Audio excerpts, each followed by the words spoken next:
In today's TFA Throwdown, we are talking two rookie running backs. We're going with DAndre Swift, who, according to 444 ADP, coming off of boards at 606 at RB27, and Cam Akers coming off of boards at RB29 at 610. Before we jump into it, please make sure you guys subscribe, like, do all that stuff for us. We really appreciate all the support and feedback we've been getting recently, and we want to keep these coming to you guys. We're going to jump in and jump out of these quick for your content pleasure. Kev, go ahead and jump off. You're going to be taking the DAndre Swift side of things. So why are you taking Swift over Akers? Well, one, I think he has maybe a little bit clearer path touches, and people say, wait, what? Like Kerryon Johnson's still there, and DAndre Swift is 5'8", 212, had an 83 percentile speed score, 4.48 40, 120.9 percentile burst score, 21.1% college dominator, average 4.73 yards created, 700 yards after contact, 37.5% breakaway runs, 1.14 yards per route run, and he also created 5+ yards on 34% of his carries. I mean, just looking at DAndre Swift, DAndre Swift is, again, heading into this offseason, the start of this process where we started looking at rookies. DAndre Swift was kind of the 101 for a lot of people. It was either him or Jonathan Taylor, and then he just kind of was just there for most people. We've kind of talked about this already with DAndre Swift. I don't get it. I don't know why. The dude is a super is a terrific athlete. Is certainly a three down back, somebody who's capable of doing it, has the size, has the speed to be able to be a terrific. He might be the best pass catcher in this class. We talk a lot about Clyde Edwards-Helaire and what he was able to do, but I think on what he can do in the open field, I think that's DAndre Swift. I think you can make a case he's one of the best, especially in the top 5 in terms of just pass catching ability. So that's another thing that I love about him. Kerryon Johnson has missed 18 of his last 32 games. Ty Johnson also saw 31 targets last year on only playing 28% of the snaps in Detroit last season. I think that DAndre Swift, at the very bare minimum, starts the season as the pass catching back. We've seen guys like Theo Riddick in this backfield to really be able to produce. Theo Riddick had season where he had 85, 90 targets, and 2019 saw the Lions running backs targeted 101 times. That was the lowest since 2013 while Stafford was under center. Now, obviously, we know that Stafford was only center from weeks 1 through 8. He targeted his running backs on 45 attempts, or almost a 19% target share. The year prior, running backs were targeted 141 times on 555 attempts, which was 25%, which is super high. That is top 5 in the league in terms of passing targets to his running backs, and Swift's skill set sets him up perfectly to take advantage. I think that you can look probably I think at the bare minimum to start the season, I think he probably starts and at least gets 45 to 50% of the touches in the backfield. I think by season's end, he is the workhorse in this backfield, all 3 downs. You cannot count on Kerryon Johnson to be the lead back in this backfield. He has just never been able to stay healthy. I think he has opportunities. I think he gets touches, but I think this is DAndre Swift's backfield. He was selected at the top of the 2nd round, pick 35. So I absolutely love him. I mean, during his college career at Georgia, Swift averaged 6.6 yards per catch on 73 receptions. There's just not much to not like here about DAndre Swift. Going in the 6th round is absolutely ridiculous. I have him ranked at RB18. I think in PPR formats, I think that he is somebody that could go even higher than that. I think if we knew he was getting this backfield to himself, that I would have him as a borderline RB1. I think he's that good.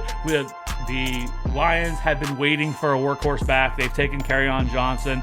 They've had Javid Best and Amir Abdullah, and they've had a lot of guys come through this backfield. Theo Riddick was the pass catching back, but this is the kind of the guy they've been looking for. And I think DAndre Swift really, I think we look back at this and realize that we were all a little bit too low on DAndre Swift heading into this process, because he's just kind of been the guy. Now, why would I take him over Cam Akers? Now, Cam Akers, obviously, I don't think they are too far apart in terms of where I would take them. I would be happy to get either one of these guys. At their current ADP, 6th round is a little bit too low. I mean, if we look back last year, guys like David Montgomery were going in the 3rd and 4th round, which is fucking ridiculous compared to these two guys. But like I said, if I had to take one, I want DAndre Swift. I get why Cam Akers, you may like him a little bit more, but for me, I just think he is the total package. I am much less worried about what Kerryon Johnson, and they have nothing else. This offense is an offense that I think is a little bit more concentrated in target as well. We know they have Kenny Golladay, Marvin Jones. And then they also have TJ Hawkinson, which is a 2nd-year tight end, and that's kind of it. After that, it's like Danny Amendola and stuff like that. So I love DAndre Swift. I think that he is being undervalued. I actually have him as the second rookie off the board for me in my rankings. I have Clyde Edwards-Helaire in the top 10, and then it's DAndre Swift for me, and then you got to get Jonathan Taylor. So the big knock with Cam Akers right now is this whole committee thing that we keep hearing about Sean McVay in this coach speak. So let's smash that and get that over with. Get all the fucking way up out of here if you think that this is just going to be a committee. Well, McVay has said on a couple different occasions that, it's going to be a three-headed committee, and he really liked what San Francisco did. But stop it. All we heard all season last year leading up to the season was, hey, they're really going to be monitoring Todd Gurley's touches and his role in this offense. They're going to be cutting back on his snaps. They went out and I think they traded up in the third round to get Darrell Henderson. They took him in 2019. And what ended up happening? Gurley was basically Gurley in terms of his touches and his involvement in the offense. He ended up having, I think it was the fourth highest snaps among running backs. He ended up getting like almost 70% of the running back opportunity in Los Angeles. And that only left like 30 or 31% between John Kelly, Darrell Henderson, and Malcolm Brown. So it was, we're gonna split this workload, and then Gurley ended up getting 70% of the fucking opportunity anyway. If you are Sean McVay and you look at that roster, what we need to do a better job of as fantasy analysts and just fans of the game is look at what teams are doing and not what they're saying. If Sean McVay truly thought that he could run a committee and an effective committee with Henderson and Brown, you don't go and end up spending your first pick of the draft. The Rams didn't pick until 52nd overall, and then they took another running back. Like, I don't care what he's saying right now. Watch what they have done. If they actually thought Henderson was the guy, he would have gotten more opportunity last year, especially toward the end of the year when it looked like the Rams weren't going to be making playoffs anyway. So we have to get that out of the way first and foremost. If you don't want to, please keep letting Akers fall to RB29, and I will happily snatch him up there. So with that out of the way, the next big thing with Akers is you look at that offensive line and how garbage that was last year for the Rams. I don't care that Cam Akers ran behind a terrible offensive line at Florida State, which he did. That's not even going to necessarily factor into my analysis of the situation here. So that entire situation at Florida State was awful from beginning to end for him. He had several different coaches. He ran through several different schemes. So he's used to all this other shit going on around him and producing in situations that are frankly just that are not the best situations for him to be having this production in. He had 2 1,000-yard seasons at Florida State, his freshman year and then last year. If you look at what he did from a more advanced stats standpoint, tied for 7th in forced missed tackles. He was 12th in yards after contact. So the dude's going to be able to produce in not the greatest situations, the situations that are not looking the brightest for him.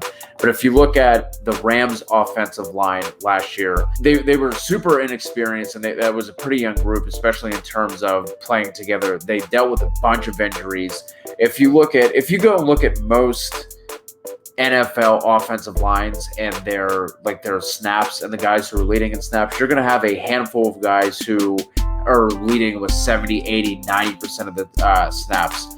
If you look at the Rams, they only had 2 offensive linemen who played more than 70% of the snaps last year. The offensive lineman with the second most snaps was someone that they claimed off of waivers. Their third offensive lineman was a 5th-round rookie who played quarterback in high school, switched to tight end in his first year at Wisconsin, and then ended up making the switch to offensive line after that. So you're talking about a guy who's inexperienced at the position.